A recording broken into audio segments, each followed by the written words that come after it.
আগমন, প্রধানমন্ত্রীর আগমন, ইমাতুর রাশির পক্ষ থেকে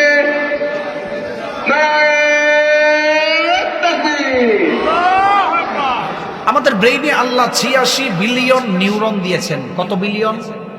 86 বিলিয়ন নিউরন আল্লাহ দিয়েছেন। আমি যে আপনার সামনে কথা বলতেছি, আমার যে কোন নিউরন অর্থাৎ সেল, সংক্ষেপে বলতেছি এক্সচেঞ্জ সেন্টার নামে নিউরন বা সেল আছে। আমি কথা বলতেছি, এটা আমার কাছে পাস করতেছেন, আমি বলি আপনার নিউরন কাজ করতেছেন, আপনি শুনতেছেন, অ্যাকসেপ্ট করতেছেন।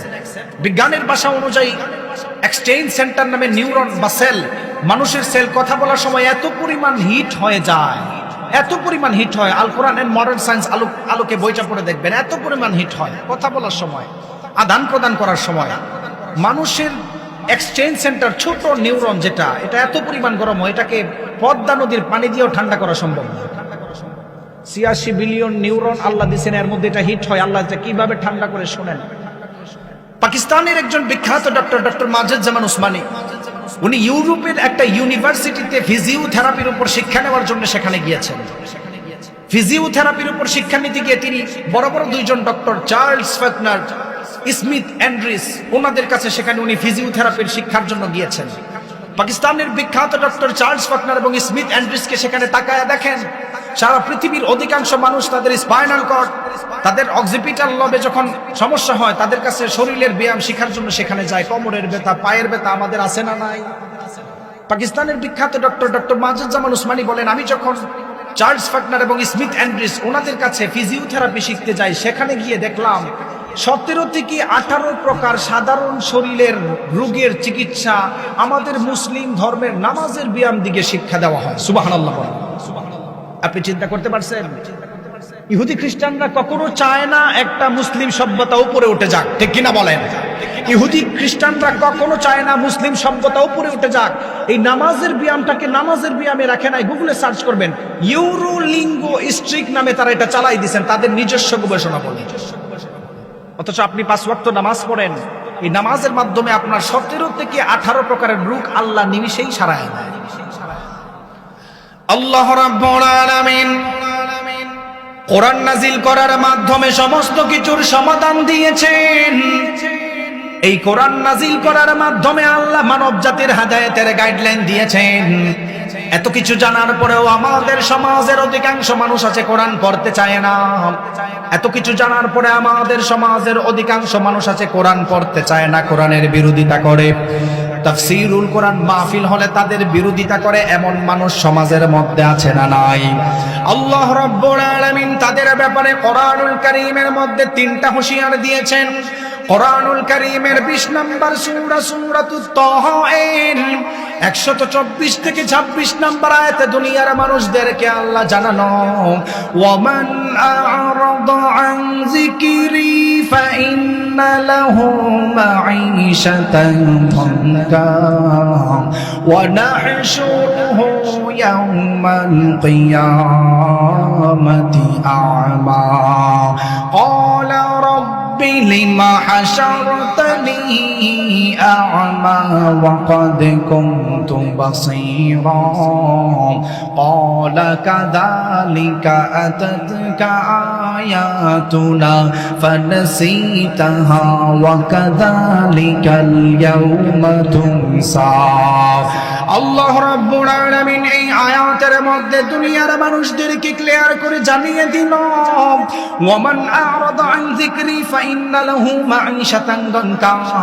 যেই মানুষগুলি দুনিয়ার মধ্যে এত কিছু পাওয়ার পরেও কোরআনকে মানে নাই, কোরআনকে জানে নাই, নবী রাসূল পাওয়ার পরে নবী রাসূলদেরকে মানে নাই, আল্লাহ তাআলা তাদের ব্যাপারে মাঈশাতান দানকা শব্দ ব্যবহার করেছেন।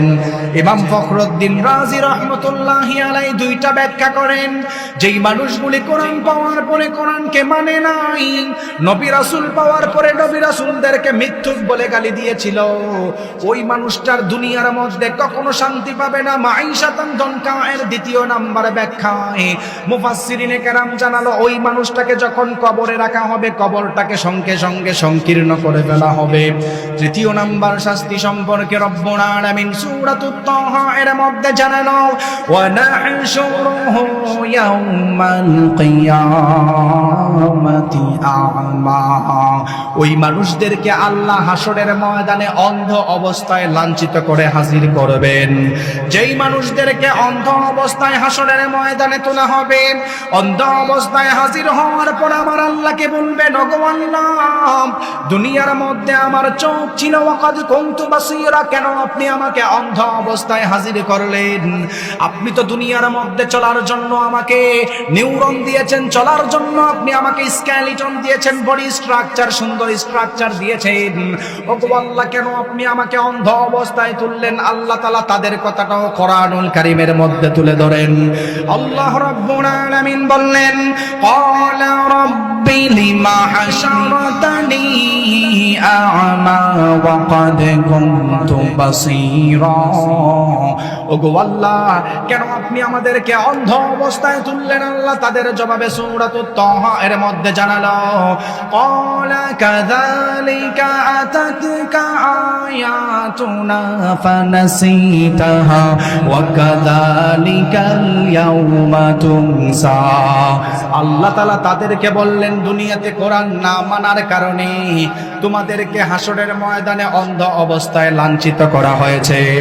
আপনি তাকায় দেখবেন আমাদের সমাজের মানুষরা রয়েছে কোরআনকে পুরাতন কিতাব বলে গালি দেয়। আমাদের সমাজের কিছু কোলাঙ্গার আছে আল্লাহওয়ালাদেরকে, আলেমদেরকে জঙ্গিবাদ বলে গালি দেয়। কিছু কিছু কোলাঙ্গার আছে যারা কোরআনের কথা বলে তাদেরকে ধরে নিয়ে জেলের মধ্যে জুলুম করে, এমন কোলাঙ্গার আছে না নাই? যারা দিবস জামি যায় লড়ে যায় দিন কায়েমের তরে, তুমি তাদেরকেও জঙ্গি বলো বাতিলের সুর ধরে। ফতোয়া দিয়ে উম্মার মাঝে বিভক্তি শুধু বাড়াও, নিজেকে ভাবো হক বাকিরা ভুলেই নীতিটা ছড়াও। তুমি ভাঙনের খেলা খেলতে জানো, গড়তে জানো না, প্রভুর রাহে প্রাণ বিলিয়ে দিতে জানো না। কেমন মুসলমান তুমি একটু বলো না, কেমন তোমার ঈমান একটু ভাবো না। তুমি মিস করা ফজিলত জানো, কথা বলার আগে তুমি সালাম দেওয়া মানো। শুধু হক কথাটা উচ্চ সুরে বলতে পারো না, অন্যায় দেখে বারদ হয়ে জ্বলতে পারো না। শুধু হক কথাটা উচ্চ সুরে বলতে পারো না, অন্যায় দেখে বারদ হয়ে জ্বলতে পারো না। কেমন মুসলমান তুমি একটু বলো না, কেমন তোমার ঈমান একটু ভাবো না।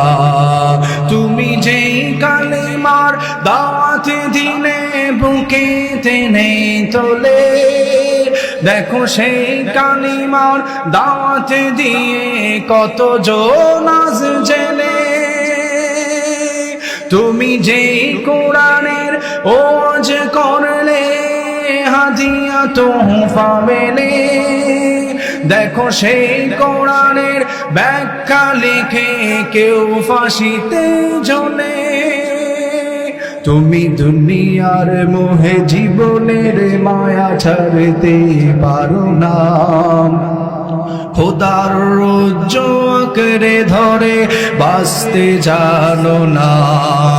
কেমন মুসলমান তুমি একটু বলো না কেমন তোমার ঈমান একটু ভাবনা ঠিক না